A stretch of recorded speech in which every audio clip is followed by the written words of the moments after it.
What's going on, everybody? Welcome back to another episode of the Muscle Memoirs Podcast. Today, Mike and I are happy to be joined by Dr. Brandon Roberts. Brandon, how are you doing today? And thank you in advance for coming on. Really do appreciate it. Yeah, thanks for having me. I'm doing pretty wonderful. It's really nice here in Birmingham, and took a nice long walk to work. It was very relaxing. Nice. That's a great way to start the day. I also took a walk today, but in probably much less ideal conditions. But nonetheless, I enjoyed it. It's a good way to get things going. So you have a PhD in muscle biology. You're a published scientific author. You're a coach for the strength guys and a competitive natural bodybuilder. So aside from that, could you give us and our listeners a little bit more background about yourself and kind of educational journey to this point today? Yeah, for sure. So I started out as a molecular biologist, more on the microbiology side. Had a passion for lifting. I kind of figured out that you could study molecular stuff in muscle, and found some good mentors who kind of directed me and helped me do some research. All the while I was kind of coaching in person and then online. And I think I tell all of my athletes this, it really helps me stay grounded and connected to what's going on, because now I know that, hey, yeah, high protein diets may be really good and beneficial for muscle growth, but females just have a really hard time adhering to them. So maybe I can't expect that of people. Anyway, so an example of why I like to stay in the coaching world, and then also help educate other coaches. I'm involved in a lot of different companies, just helping keep people up on recent research, because studies come out every day pretty much. So Awesome. Well, thank you for that. So today's episode is kind of going to be mostly about maximizing the off season for a bodybuilder. And it kind of serves as a follow-up / expansion on our last episode we had with Dr. Peter Fitchin. And so kind of going into that, you wrote a great article titled Nutrition for Muscle Growth, kind of discussing the science behind overfeeding. And so we kind of want to dive into some of the concepts you discussed there and some strategies that you found success with as both an athlete and a coach. So kind of getting right into it with off-season body weight recommendations. Do you have a general percentage over stage weight that you're targeting for athletes in their off-season? And do you have any hard cutoffs, such as, not having athletes surpassing, X number of pounds or a certain body fat percentage? yeah, so when we wrote the kind of nutrition recommendations for physique athletes, and then that was actually after this muscle growth article on Medium. What I tried to do was I tried to figure out, what upper limit should I give people? Like, when should I say, hey, you're getting too big or fat or whatever, we need to do a mini cut, or we need to make a change. And it really depends on a number of factors. One of those is, how lean did you get, right? So if I have an athlete, a new athlete who didn't get that lean, maybe it's their first competition, they just had some other stuff going on, and they dropped 20 pounds, right? But they could have lost another 10. Well, their off-season weight is going to be, on an absolute level, lower than someone who, went all the way and got super shredded and was at nationals, right? So that's one factor that you have to consider. I think training age, or just how long you've been competing, also plays a role. You've seen, Peter, for example, was kind of 30 pounds over stage weight, I think, for a long time. And people who have competed for a long time, or have really good control over their body weight, their emotions, their training, I would let them go a little higher, right? So my personal comfort zone, to give you a little more perspective, is about 20 to 25 pounds over stage weight. So that's usually the range that I see people stick in. It's 20 to 30 pounds, depending on if they're in the fitness world, they might want to be a little bit leaner, right? If they don't care, right, and they're in some job that they can get a little bit thicker and it doesn't really matter. Or maybe they're even just in a colder environment. So they're always wearing stuff. So it's like, yeah, whatever. I mean, it's like winter all the time here. So I think it depends, but 20 to 30 pounds is a good number for most people. Does that kind of range stay to play when you're taking the length of the off season into consideration as well? I think so, yeah. And I know we'll probably get into mini cuts at some point today, but it's as you go through your off season, hopefully you're gaining muscle, right? So your body weight's trickling upwards. You're gaining fat too. So I wouldn't say it's a static 20 pounds. Like if I compete at 150, I'm not going to say, okay, you're at 180 now. You shouldn't go any higher if we've been in the off season for 2 years, right? First year, yeah, maybe. Second year, kind of like loosening up. I'm like, okay, well, we've probably put on 2 to 3 pounds of muscle if you're kind of elite, but more if you're newer.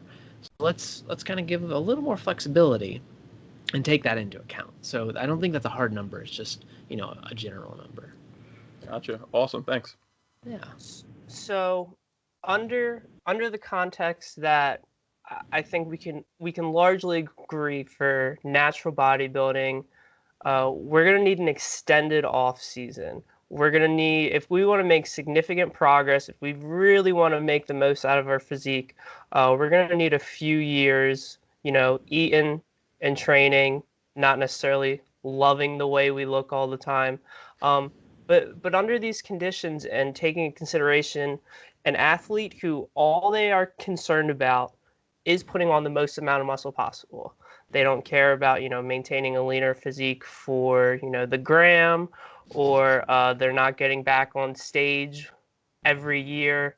For this athlete, considering this kind of rough 30-pound max above stage weight, do you think there's any role to really pushing like high levels of body weight in the off season? We kind of touched on last time, the most notorious off season bulk is probably Berto's famous one where he got to like 240 pounds. What do you think? Do you think there's anything to this? The fact that so many natural bodybuilders that are really prevalent in the sport, some of the best physiques, seem to have taken these periods where they just get pretty fat, for a lack of better terminology. Yeah. I think so. I think what you have to kind of think about is if you borrow from our powerlifters, right? Our brothers of iron, you know that they're kind of fatter than physique athletes, but they're way stronger.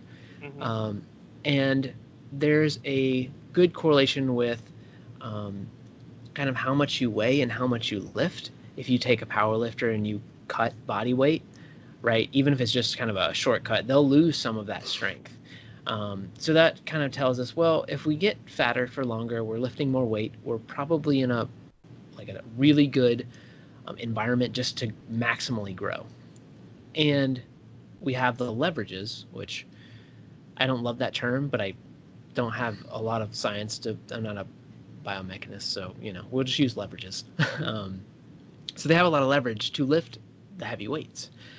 So I think staying overweight for a longer period is good if you can handle it and you know what you're doing. So when it comes to potential reasons to pursue these high body weights and potential reasons not to, do you think that training performance can drive this decision? So if as you increase your body fat levels, if your performance is improving in the gym, if you can recover from more volume, you're getting stronger as you put on more weight, do you just keep going down this path, or is there kind of a point of like diminishing returns where things like perhaps reduced insulin sensitivity can reduce your proclivity to put on muscle? Yeah, so I actually just thought of a really good example, and we'll get to the insulin sensitivity thing in a second. But if you think about athletes, like pure athletes, like football players, they don't really care about how they look most of the time. Like they just want to perform, or they should just want to perform really well. And sometimes that takes a ton of body weight, and sometimes it takes less. So as long as they're improving, I mean, there is an upper limit, but as a bodybuilder, I think you're willing to push up against it. I tried to, in an article that I submitted to a journal, I tried to kind of give recommendations or guidelines like, okay, what is that upper limit for natural bodybuilders? And I said, well, maybe we can use BMI. You can actually calculate BMI really easy. You don't even need a BIA device. And I was like, well, 30 would mean you're obese. So we don't want to be obese as bodybuilders. We don't mind being overweight. That's fine. But maybe we don't want to be obese. And so this article got through review, and they were like, I like the concept, but it doesn't, like, there's no evidence to back it up. And I'm like, yeah, you're right. That's totally true. And so I used this, and I started digging into the insulin sensitivity literature. And as a muscle biologist, I focused on the skeletal muscle aspect, which also happens to be really important to insulin sensitivity because skeletal muscle is the biggest organ in the body, right? It takes up the most glucose. So if you're insulin resistant, it's a problem. You'll have just this glucose floating around in your blood. But there aren't any great studies to really look at this at all, to say, let's take an overweight person who's training just at all, not even like resistance training, just like training. And let's, look at their insulin sensitivity over different body weights across time. That doesn't really exist. So then we have to go into the diabetes literature, which major issue there, right? Because, those are disease people. And as bodybuilders, we don't ever want to get close to that. So one of the kind of symptoms of prediabetes is elevated blood glucose. So in theory, again, this is a lot of speculation because I don't have much to go off of. In theory, you could measure your fasting blood glucose just like a doctor and track that over time. And if you see it start to rise, maybe you're reaching that insulin sensitive point. Now, honestly, I just thought of this last week. I have not tried it with any of my athletes, but I was like, that kind of makes sense. But to answer your question, there is a limit. I don't know what it is. I would say when you're getting towards obese or you're getting like 40 to 50 pounds above stage weight, like if the other factors start to come in, if hunger gets disrupted or sleep or thirst or things that kind of indicate prediabetes, then that's when you want to be careful. But otherwise, we don't have a whole lot to go off of.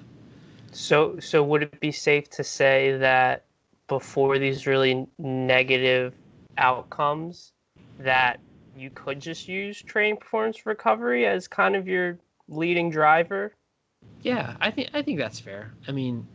Especially as physique athletes are inherently kind of limited in how far they're willing to go on the fat side.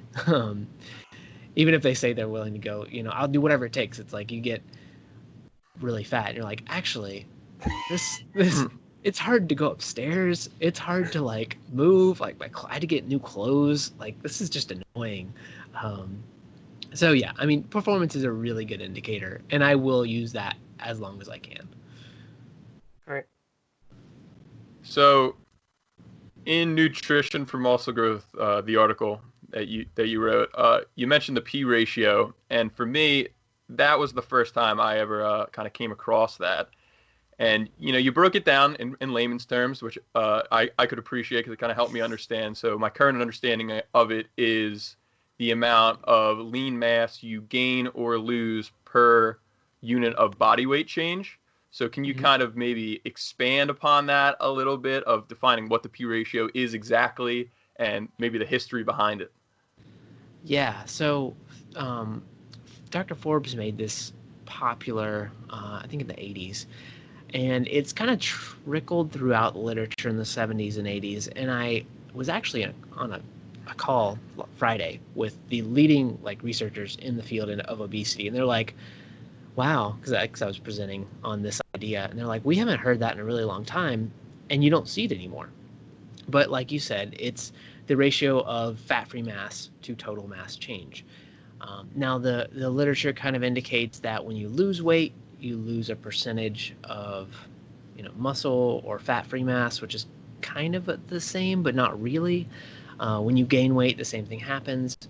And most of it says, you'll lose, I think it's 50 to 65% fat mass and 30 to 40% lean mass, and vice versa when gaining weight. Now, they're not always the same, and they're driven, what I think, mostly by genetics, which we can't change. So that's kind of the idea of, if you gain 10 pounds of mass and your P ratio is 0.6, you would gain 6 pounds of fat-free mass and 4 pounds of fat mass. So I think that's pretty easy to understand. Mm-hmm. Yeah, definitely. So kind of going off of that, what is the utility of using this P ratio and the role of insulin sensitivity that you kind of just got into a little bit with Mike, and if they kind of matter in terms of our proclivity to put on muscle at different body fat percentages? Yeah, so if we're very lean, there's a chance that you could put on more muscle than fat. That's not been shown very well. I think the idea of the P ratio, I first heard it by Lyle McDonald, and he's been talking about it for a long time. Which kind of influenced me to look into it. But I don't know that we have any data on insulin sensitivity and P ratio. I kind of looked into it before this podcast a little bit, and I didn't really see anything besides the stuff that we've talked about with body weight, kind of set points and things like that. So I don't know that they're related, and not many people are using the ratio at all anymore. Like, I have to go in and calculate it when I'm doing for that article. I had to go in and pull the numbers and calculate it. So I don't know that they're completely related. The hope is that they would be, but we can't say that for sure. Gotcha. So go ahead, Mike. We kind of touched on the role of pushing your body weight to improve your training performance, your ability to recover from volume, and how this is likely beneficial for maximal muscle hypertrophy. But do you think this is inherently the superior approach of kind of pushing body weight, or do you think that there's a potential role to kind of find a productive body weight, which allows you to perform well and recover, and just kind of hanging out there and then really trying to improve your look there over time? Or should we always kind of be cycling through a range of pushing body weight and then coming back down? So this is where, when we look at the old school bodybuilders, they bulked and cut, right? And I am kind of in the mindset, if you're newer to training, you can get away with, I think, gaintaining, essentially, right? But as we get more mature, you run the risk of spinning your wheels or not changing, even though you may think you're changing. So the first 5 years of training, it's like, okay, I can kind of keep the same body weight. As long as my performance is improving, then I'm doing okay. Everything kind of indicates that I'm probably recomping to some extent, especially the first 2 years. And then after that, I'm just gaining muscle, and maybe my body weight's just not changing much. So I think there is some use for it. Just kind of depends on who you are. So likely not a strategy for an advanced lifter. Probably not. All of the recomposition, well, first, there's not any studies with the goal of, our goal in the study was to recomp, right? It's like, okay, our goal is either to gain mass or lose fat. That's the two options. So you have to pull out all of these numbers from studies who did one of those two things. And I think that data, and there's a good article on SciFit about body recomping, tells us that there is some extent to where we can gain muscle and kind of maintain body weight, more or less. Got it. All right. That kind of brings us into our next section of discussion, which is the overfeeding of specific macronutrients and the role that plays. And we'll touch on all three here and which macronutrients may be more beneficial than others to overfeed. But first, let's focus our attention on protein. So kind of tell us about protein recommendations for the off season, if there's, any benefit to having a higher protein intake or the potential negatives of keeping your protein intake really high during the off season. Yeah, so I love protein, and you can tell from all of our recommendations that they're just on the upper end. And when you're, in the off season and you're overfeeding, I think just like maybe when you're in a deep cut, you want to make sure that you're not, like, you're in the most optimal state. And so for protein, your upper limit is like 2.2 grams per kilogram of body weight. Now, there's some data, if you look at the Antonio studies where they push people even higher, and they see in your, like, good increases in fat-free mass, which kind of helped guide me to say, okay, well, we want at least 2.2, right? That's the upper limit of the current data, like the good data. And then there's some other data to indicate, well, maybe up to like 3.5 is good, or, somewhere in that range. So let's set that first. Let's get in that range and make sure we're covering our basics before we use kind of the other macronutrients. And I even think there is some data to suggest that if you're going to overfeed just a little bit, right? So say you want to like lean bulk, like super lean bulk. If you overfeed on protein, it's better than other macronutrients maybe. Is there anything that you've encountered with maybe your athletes about where protein intake being so high that it negatively affects their ability to achieve a caloric surplus? I have had a few people say that, and what I find out when I dig into their food logs is that they're eating kind of whole meals instead of using protein shakes to kind of supplement, which I'm not like a huge supplement proponent, but when you're trying to get a lot of protein, and maybe that does happen, liquid foods are way less satiating than solid foods. So that could be a way to get around that.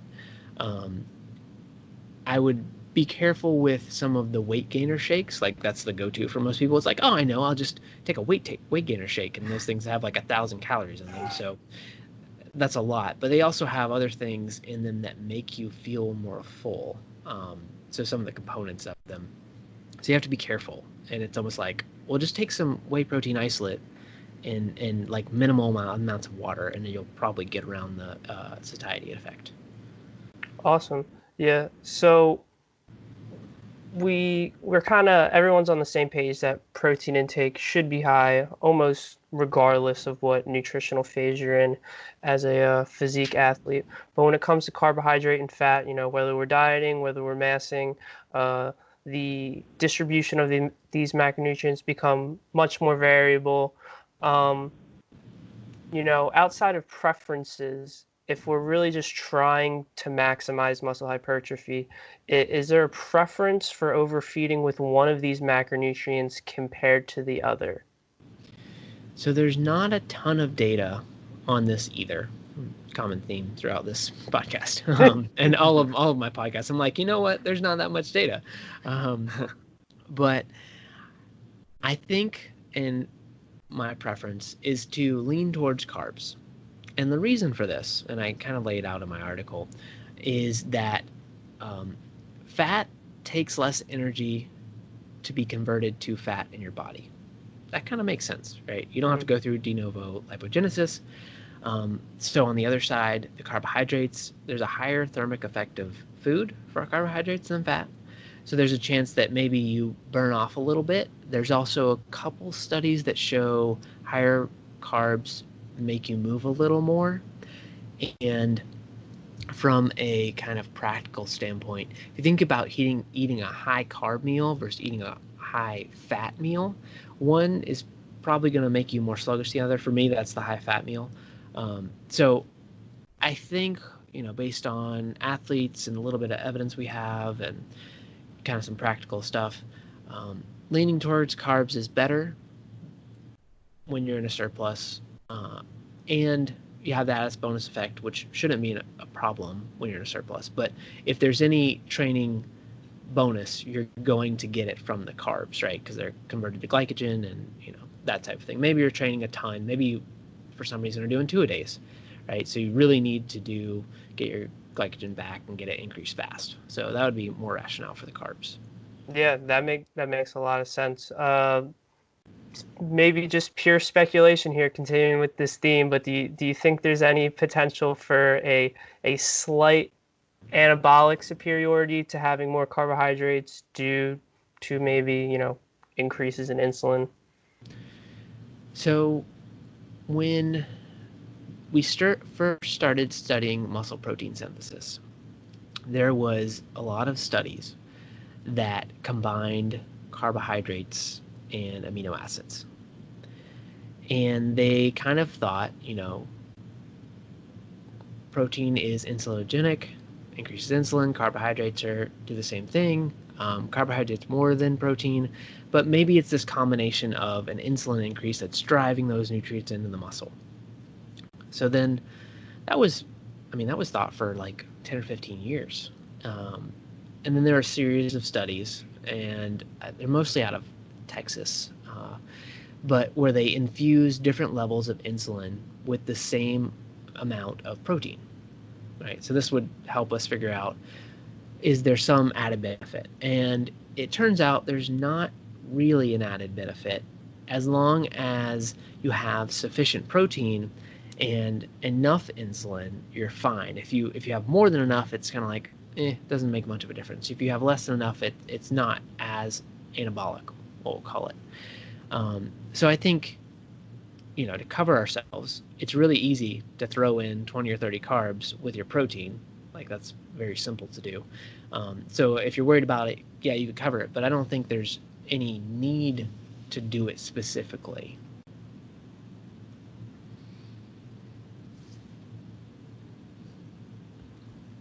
Awesome. So I think we covered that there. Overfeeding carbohydrates compared to fats. So now I'm going to take the time to kind of transition to Minicuts and what their role may be. So Brandon, how often do you like to generally utilize Minicuts during the off season? Yeah, so I'm mini cutting right now, and it's one of those things where, like, we're in quarantine, right? And I'm like I don't know if this is the best idea, because my workouts are based on rubber bands and like the random equipment I have at my house. But I'm kind of just reaching that limit where I just, I don't feel very good in general. So I'm like, well, I'm 22 pounds over stage weight. Maybe I'll do a mini cut and lose like 5 or 6 pounds. Maybe it'll make me feel better. And it did a little bit. And it wasn't too hard. Like, I just started walking more and cut my calories a little bit. But in the bigger scheme of things, I think mini cuts should be used, once a year is fine. I think when you get above like 3 times a year, that's too much. Like, you're just doing too much up and down. Mm-hmm. I really like to see if I can get an athlete to 8 months of bulking and then do like a 2-month mini cut, or less, like 6 to 8 weeks. Like, that's my favorite thing to do, right? If they can go longer, that's even better, but that's about the limit that I've seen based on athletes I've worked with, where they just hit a limit and they're like, all right, I'm tired of bulking. Let's do a mini cut. And I'm like, okay, sure, that makes sense. Let's do it.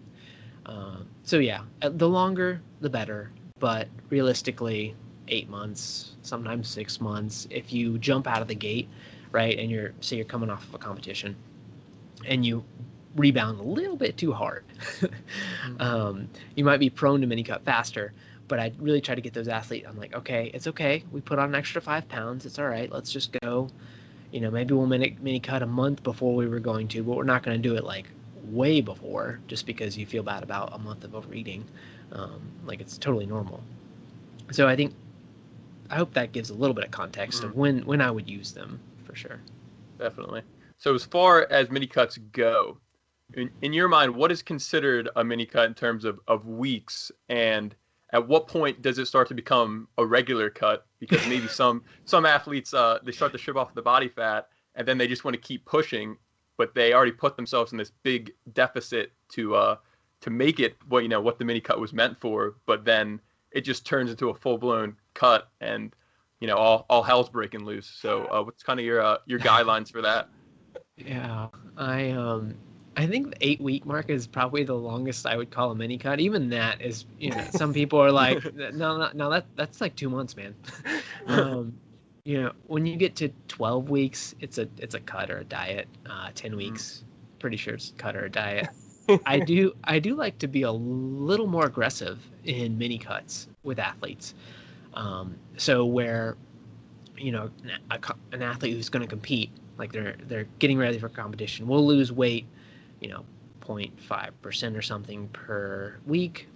Well, if I'm mini cutting, I know that I'm probably, the same as I would be or similar with competing, but I'm going to go back to a surplus faster, way faster.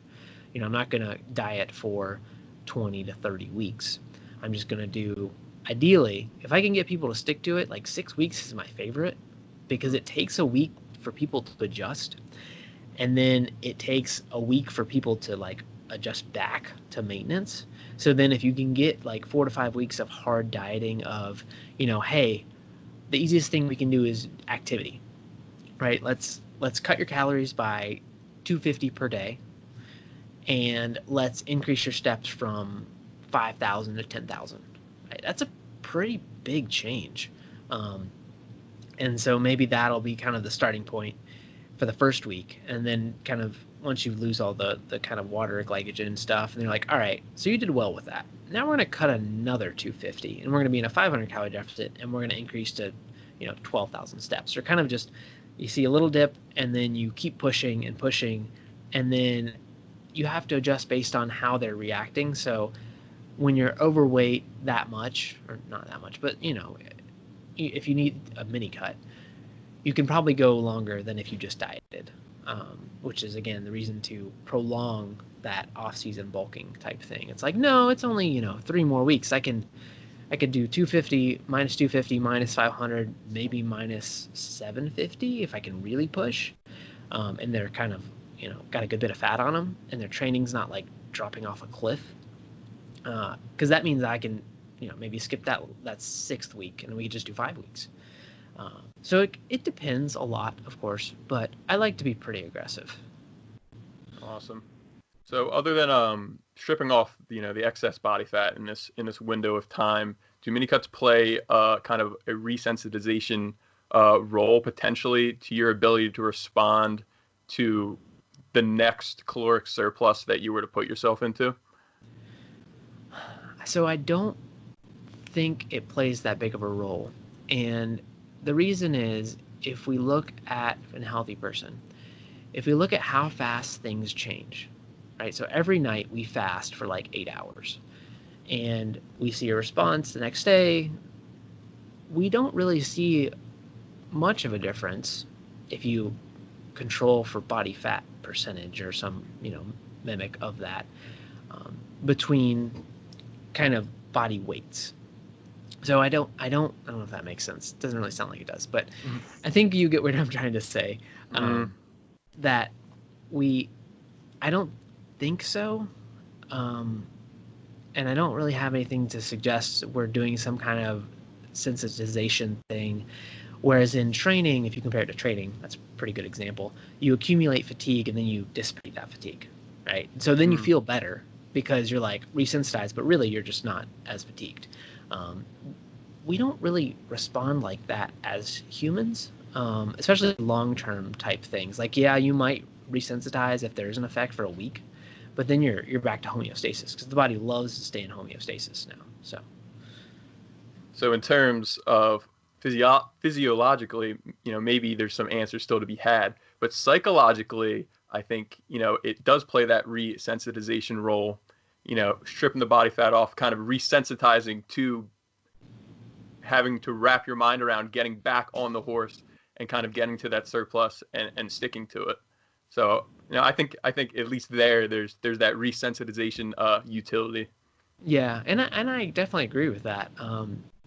With physique athletes, we're a little different because there's a lot of body image things that we have to deal with. There's a whole mental side, right? If you read Helms's recent article on or publication on like the mental health and bodybuilding, like we have to take that stuff into account. I don't care how, physiologically optimal you are. If mentally you're like shredded, it doesn't matter. Like you're going to burn out and do something weird eventually. Mm-hmm. Yeah, definitely. Also, for all the hard gainers out there, it might make it easier psychologically to get back on the massing train just because you've been shoveling food down your pie hole for so long where peanut butter becomes disgusting to you that you might need a Minicut just to be able, to get back on with your surplus and not hate your life completely. You get excited for food again. Yeah. And I've never had that problem. Like I was overweight for like a decade, and then I found bodybuilding, and I've always been kind of like chubbier, so I never had that problem. But I'm sure that it's the same as me feeling fat and like, no, I always need to be lean. I don't want to be fat again. Which is you is like, I'm tired of eating bananas and peanut butter, yo. Like, can we stop? Absolutely. All right, Brandon. So I think I have an idea of how you're going to respond to this question. But to wrap this up, I'm going to throw a theoretical scenario at you. So based on our pretty limited data when it comes to overfeeding and muscle growth, I think two of the most relevant papers to look at are Garth 2013 and Elite Athletes, and then the Ribeiro 2019 paper, which has all sorts of issues in terms of its duration, how they assess body composition, and everything else. But at least it was in bodybuilders. Yeah. And in both of these papers, we see with a more aggressive surplus, we see significantly more body fat accumulation. And while they seem to be non-significant, there were more gains in fat-free mass in the aggressive surplus group compared to the ad libitum group in the Garth paper and the more conservative group in the Ribeiro. I think the majority of our guidelines right now kind of push for being conservative with our rate of weight gain in order to minimize fat gain. But again, if we're not concerned with fat gain, if all we want to do is accumulate the most amount of muscle possible, do you think there's a potential role here in utilizing more aggressive surpluses, perhaps with a higher frequency of mini cuts, just in order to ensure that we're gaining the most muscle we can during like a phase of massing? Or are the results just going to kind of even out in the end between a more conservative and aggressive approach? What are your thoughts here? If you look at my guidelines, they are a little more aggressive than some of the, like, I think the mid-tracky guidelines. And the reason for that is if you don't care about body fat, then you want to make sure you get every last ounce. So I think if you're willing to gain more body fat, you can push higher. Now, the factor we have to consider with this is how fast does muscle grow, right? Because there's a rate limiter right there. And when we relate this back to fat-free mass, which is why I don't love it, I really like ultrasound is better. Muscle biopsies are awesome, but I don't know how much they actually tell us in the grand scheme of things. We have to be careful when we look at fat-free mass because there are components of it that are not muscle. A good example was when you guys reached out, I reread the Bray 2012 paper in my nutrition and muscle growth thing. And I actually think I have an infographic ready to go up or something. But they found with higher protein intake, this was not training, that there was more fat-free mass. And in your head, you're thinking, oh, that's awesome. That's muscle. But when you look at the fat mass gain, they were all overfed by like 40%. They all gained the same amount of fat mass. So I think you have to be careful interpreting, especially those studies. But if you don't care, be more aggressive. Like the worst case scenario is you have to do a mini cut or you cut sooner, or maybe, you get a little fat for longer. But if you want to push things and see what you can really get out of it, go for it. All right. I think that's all we have for you today. We kind of crushed everything on the docket, breezed right through it. Really appreciate all your responses here today, Brandon, and I hope everyone listening kind of, if they've listened to our Peter Fitchen episode, they kind of got to expand a little bit upon what we talked about and learned a little bit more about how to go about maximizing their off season. So Brandon, for our listeners who aren't already following, supporting you, or are familiar with you, where can they find you and follow your work? Yeah, so I think my main content generation is Instagram. Like, that's just where people are going now, at BRob21. I'm on Facebook. I post there occasionally. My Medium blog, I actually have an article that will go up soon, I think, on periodization for hypertrophy, like how a lot of what we talked about today, kind of expanding on it and maybe just applying like words for people to read later or reference. But yeah, those three things. Fitnessandphysiology.com is my website, but I don't really do much with it. Gotcha. Well, thanks so much for coming on today. Truly appreciate it. It was an absolute pleasure, man. Awesome. Well, thanks guys for having me on. I appreciate it. I really love your name. When I saw the Muscles Memoir name, I was like, man, if I had a podcast, that would be a perfect name. Mike came up with it in the early hours one morning. I think it was a Monday, and he texted me at like 5 a.m. and he was like, "What if we were called the Muscle Memoirs Podcast?" And I was like, "That's it. I mean, that's the name. No debate." I love it. Well, thanks guys. No problem. And everyone, again, we're on Spotify, Apple Podcast, and Stitcher as well, and you'll get to see Brandon and Mike and myself's beautiful faces up on YouTube when I get the episode uploaded. So for now, take care, and we'll catch you all next time.